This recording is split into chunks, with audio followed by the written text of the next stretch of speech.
salve aventureiros, sejam bem-vindos ao último episódio dessa edição do Camera Road. Hoje estamos aqui novamente com a Glaucia e com o Jorge e estamos num cenário diferente, né? Nada melhor do que nos despedirmos dessa edição, mostrando como foi o nosso convívio aqui dentro da nossa casa, do nosso meio de transporte, o nosso motorhome que nos locomoveu por toda a Europa durante esses 30 dias. Tá certo? Hoje então iremos falar um pouquinho sobre a Suíça. Suíça que foi um dos países que a gente iria visitar na primeira edição, mas por alguns motivos ela ficou de fora. Então nessa edição conseguimos visitar a Suíça. Eu particularmente foi a primeira vez que eu fui, vocês já tinham ido, né? Mas realmente a Suíça eu ouvia falar muito e sempre foi um dos destinos que eu mais queria conhecer, né? Antes de me aventurar, de sair do Brasil. Porque como eu tenho muito essa conexão com a natureza, a Suíça oferece muito, né, disso, ao menos era o que eu via, né, nas imagens, nos vídeos. E também eu ouvia falar que era um país muito caro, um país muito desenvolvido. E realmente, acho que foi isso, né, que a gente conseguiu constatar nessa expedição. Então, falando da Suíça, vou falar um pouquinho primeiro de Interlaken, que foi o primeiro lugar onde a gente visitou. Interlaken é uma cidade que fica entre dois lagos, né? E dois lagos de água incrível, assim, água azul turquesa, uma cor que eu não tinha visto em lugar nenhum.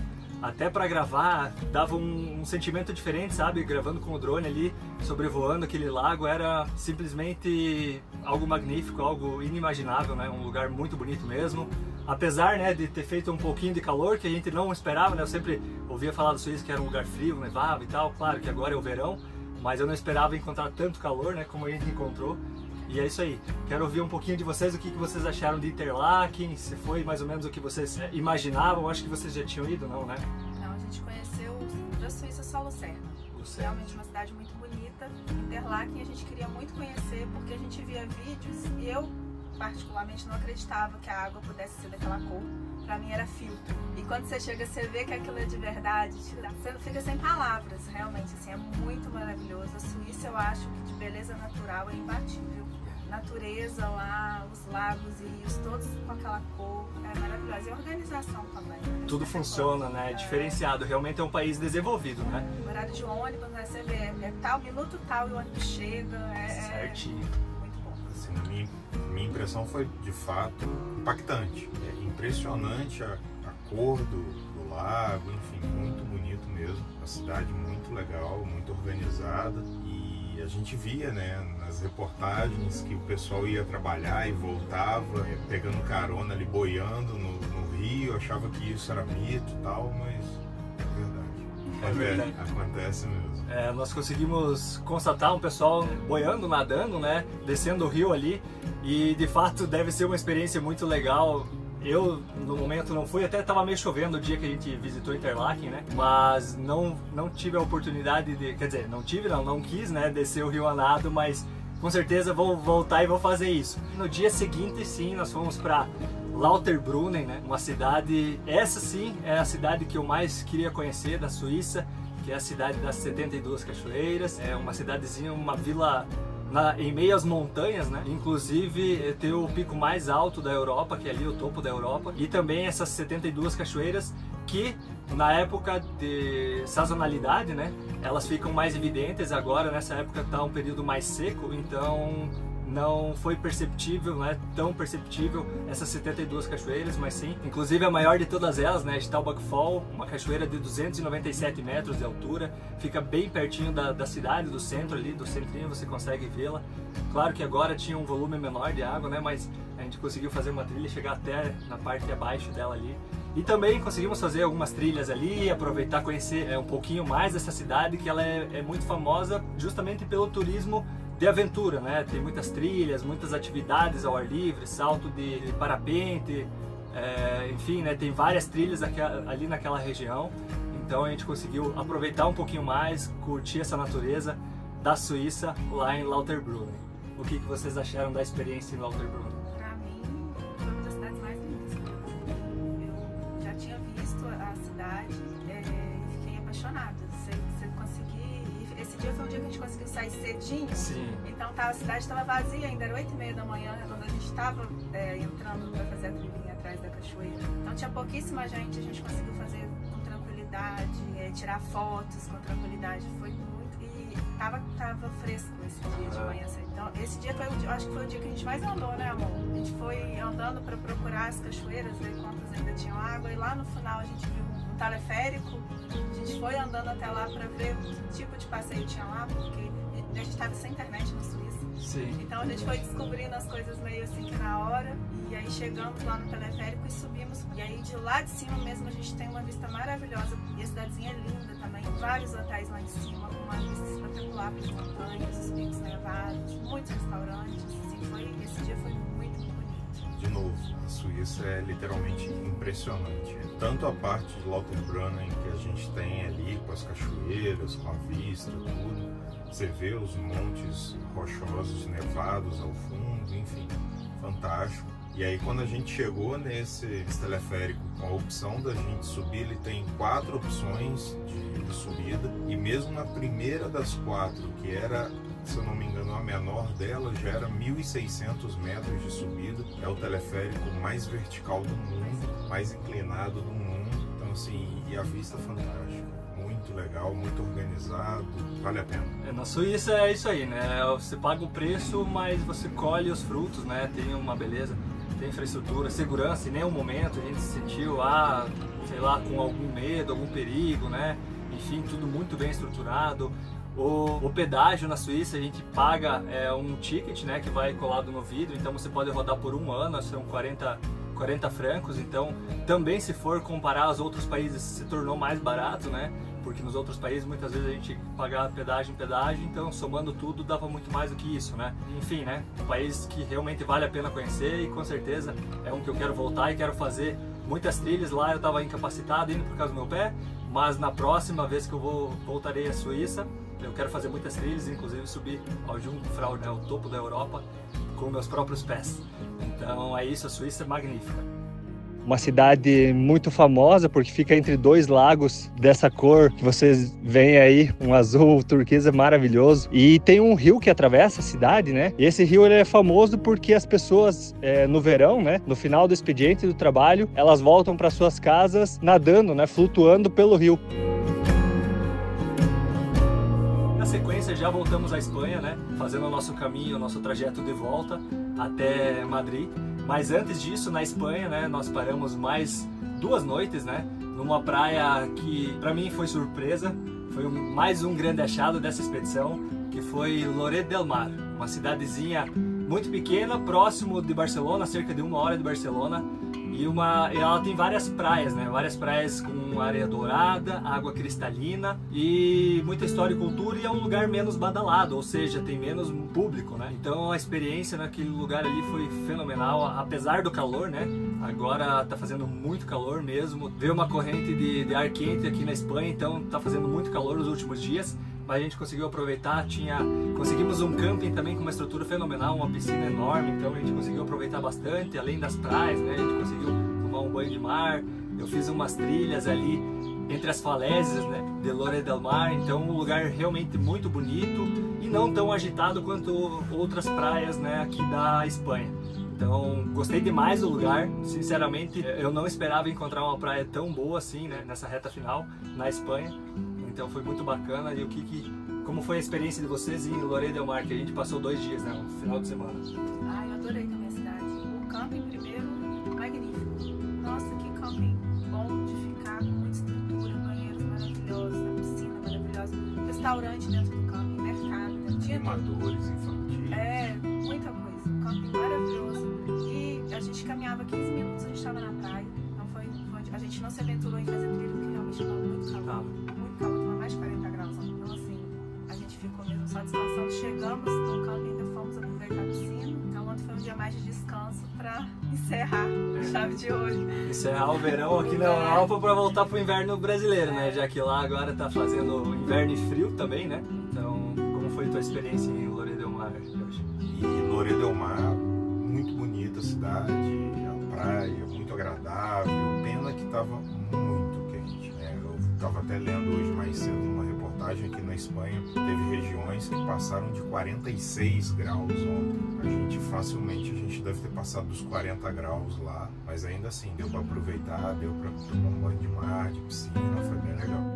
Aventureiros, estamos em Lloret de Mar, uma cidade na Costa Brava, Catalunha, conhecida por suas areias douradas e águas cristalinas. É um destino turístico popular, com vida noturna vibrante, incluindo bares, discotecas e restaurantes, além de atividades como esportes aquáticos, trilhas e um passeio pelos jardins de Santa Clotilde. Um destino imperdível para quem busca sol, mar, lazer e também história e cultura.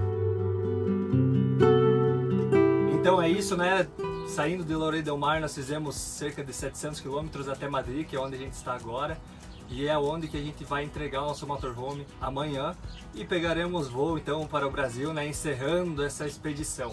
Mas antes disso, eu quero fazer algumas perguntas agora para vocês, que foram os participantes, né, dessa segunda edição, foram meus companheiros, foi um privilégio ter vocês aqui. Eu acho que a gente se deu muito bem, né? Não tivemos nenhuma discussão, não tivemos nenhum desentendimento, que às vezes acontece isso, né? São 30 dias convivendo com pessoas que você não conhece, eles não me conheciam também, cada um tem seu perfil, seu estilo de vida, enfim, é difícil às vezes, né, conseguir encaixar, né, todos esses fatos, e são 30 dias convivendo, né, em menos de 10 metros quadrados, então é uma limitação.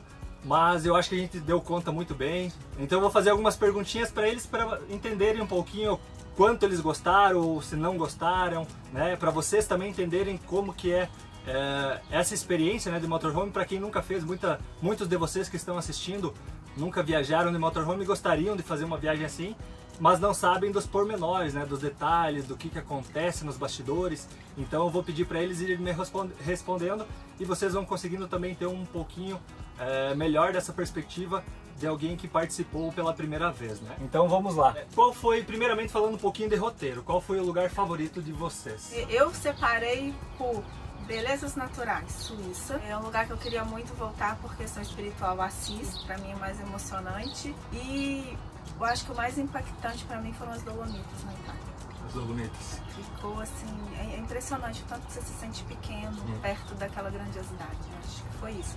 Dolomitas já estava no nosso planejamento. A gente já tinha uma ideia que era muito bonito, mas quando você chega lá, quando você vivencia as Dolomitas, absurdo, muito legal mesmo. Para você também, então, as Dolomitas foi o lugar destaque, assim. Foi. Então, agora eu vou partir para o lugar que vocês menos gostaram, assim, tiveram uma... Talvez não pelo lugar, mas a experiência foi ruim, que vocês não se sentiram bem, ou não estavam num dia legal, ou mesmo, né, que o lugar não foi aquilo que vocês esperavam. E um do roteiro, por exemplo. Saint-Jean-Pied-de-Port. É porque, assim, em comparação com todo o resto do roteiro. Sim. Porque é uma cidade de tem todo o significado histórico, mas... E religioso, mas é porque só tem isso mesmo, é só em comparação com o resto das coisas, verdade, bem lembrado. Uma próxima pergunta, então, a maior dificuldade no motorhome. Não, dormir não. Assim, quando tá muito calor, realmente, eu acho que pra você é pior, porque você dorme nessa cama que desce. Mas a nossa cama ali é super confortável, muito confortável, mais confortável que muita cama de hotel que eu já dormi. Inclusive, eu acho que pra mim o pior é o banheiro, a questão do banheiro.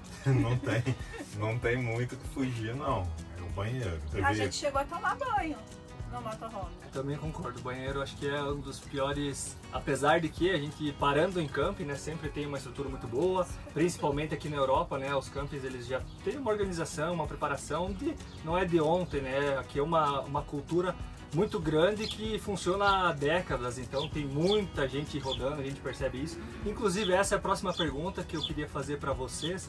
O que vocês acharam da infraestrutura, né, daqui da Europa, assim, para esse tipo de viagem, para esse estilo de viagem de motorhome? Eu fiquei impressionada. Não tinha noção de que era tão grande. Quando a gente viaja para fora, a gente via um ou outro, mas assim, a gente nunca prestou atenção nisso. O Felipe já queria muito fazer uma viagem de motorhome, eu nem cogitava a ideia, mas eu não tinha noção da estrutura, que é alguns campings realmente uma estrutura magnífica. E os outros campistas, a simpatia deles também, gentileza, vontade de ajudar, isso me marcou muito positivamente. Em todo o camping que a gente passou, quase todos os campings que a gente passou, as pessoas muito simpáticas, muito, sabe, gentis, querendo ajudar. Eu achei isso muito bacana.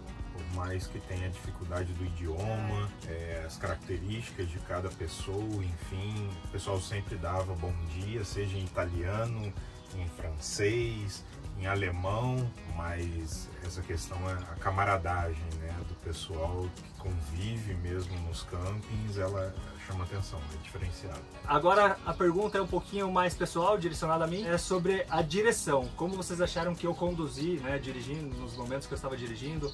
Tiveram algum medo? Teve alguma coisa que eu não fiz direito, né, durante a nossa jornada aqui nessa expedição? Você diz dirigindo motorhome ou a viagem como um todo? Dirigindo mesmo, na condução. Ah, nossa, pra mim foi super tranquilo. Tanto quando você dirige, quanto quando eu durmo.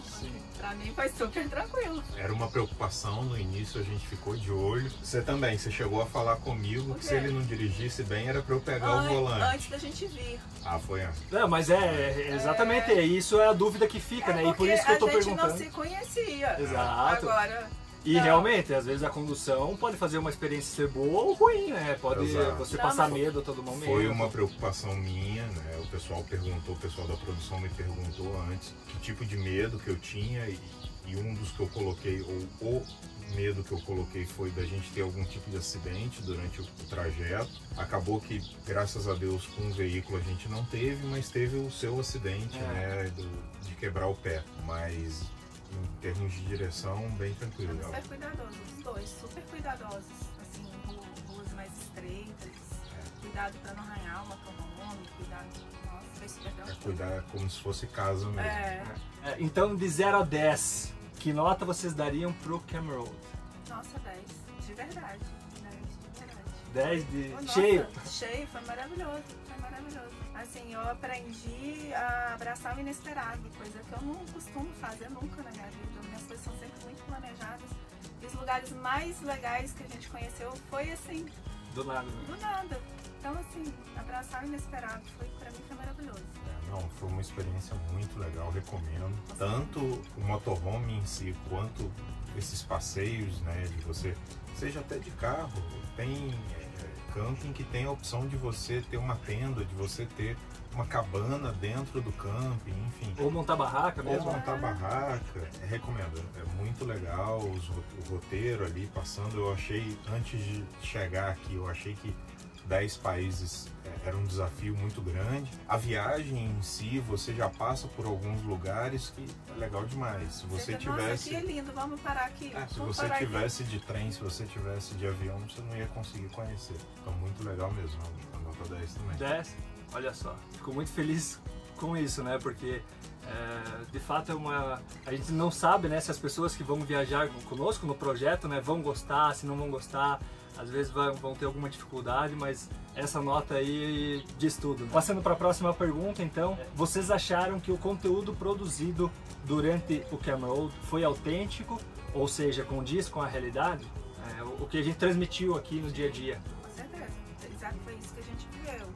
A parte aqui que você filmou dentro do motorhome, as funções, colocar água, tirar água, lavar a louça, cozinhar, limpeza do motorhome, são coisas que a gente tem que fazer todos os dias, ali, toda vez que a gente para em algum camping, os lugares, os vídeos dos lugares, realmente aquilo que a gente está vivendo. Se tá frio, se tá calor, se tivemos dificuldade, transporte público, né? Tudo que a gente viveu. Não teve nada de encenação. Não. Pelo contrário, tudo muito autêntico. Então, por último, né, eu gostaria de saber se vocês querem mandar um beijo, um abraço para alguém que estava acompanhando, alguns amigos lá do Brasil, porque esse vídeo vai ficar lá no nosso canal, disponível por muitos e muitos anos, né? Nossa, tinha muita gente acompanhando, minha família inteira estava acompanhando, olhando o Instagram, o pessoal do meu trabalho, um beijo pra vocês. Estava todo mundo acompanhando também. Quando eu voltar, daqui a pouco eu tô aí, vou contar tudo em detalhes, maiores detalhes, mostrar fotos e vídeos. Um beijo pra vocês. Até daqui a pouco. Um beijo pro meu pai, pra minha mãe. A sogra maravilhosa que tá cuidando dos meus bebês. 30 dias, não é mole. Minha mãe literalmente está morando lá em casa. Beijo pra minha sogra, pro pessoal tudo. Tinha bastante gente acompanhando também pelo meu Instagram. Muita gente comentando. Nossa, vamos marcar um churrasco para você comentar do roteiro, que eu quero fazer uma viagem muita gente assim. pedindo esse roteiro. Então a expectativa é encontrar todos aí bem e marcar um churrasco, se Deus quiser. É isso aí. Voltando pro Brasil agora vai dar para contar para todo mundo em detalhes, né? mas mesmo assim vai ficar registrado esse vídeo. Então eu também quero mandar um forte abraço e um beijo para todos os meus amigos, para minha família que me apoiaram muito, né? Tem me apoiado desde a minha saída do Brasil, quando fui morar para a Inglaterra. Sem eles eu não conseguiria estar aqui. Mandar um grande abraço para o pessoal da Zagonel, que foi o nosso patrocinador dessa expedição. Sem vocês a gente não conseguiria também, né, botar esse plano, esse projeto em prática. Então, muito obrigado, Zagonel. É isso, né? A gente vai encerrando mais essa expedição e eu deixo o convite para vocês se inscreverem no canal, ativarem o sininho, porque vem muita novidade por aí. Essa edição terminou agora, mas esse projeto vai continuar por muitos e muitos anos, então tem muitas novidades. E agora eu prometo que eu não vou dar uma pausa nas postagens, agora eu vou manter conteúdo frequente, inclusive vou começar já na próxima semana falando um pouquinho mais dos detalhes de como que é uma viagem dessas, para vocês irem entendendo mais, né, sobre essa experiência e também, né, conhecendo um pouquinho mais da vida do Kimi fora o Camroad. É isso, pessoal, um grande abraço, um forte beijo a todos, obrigado por terem nos acompanhado até aqui e nos vemos por aí. Faça sua vida valer a pena, viva uma aventura. Tchau!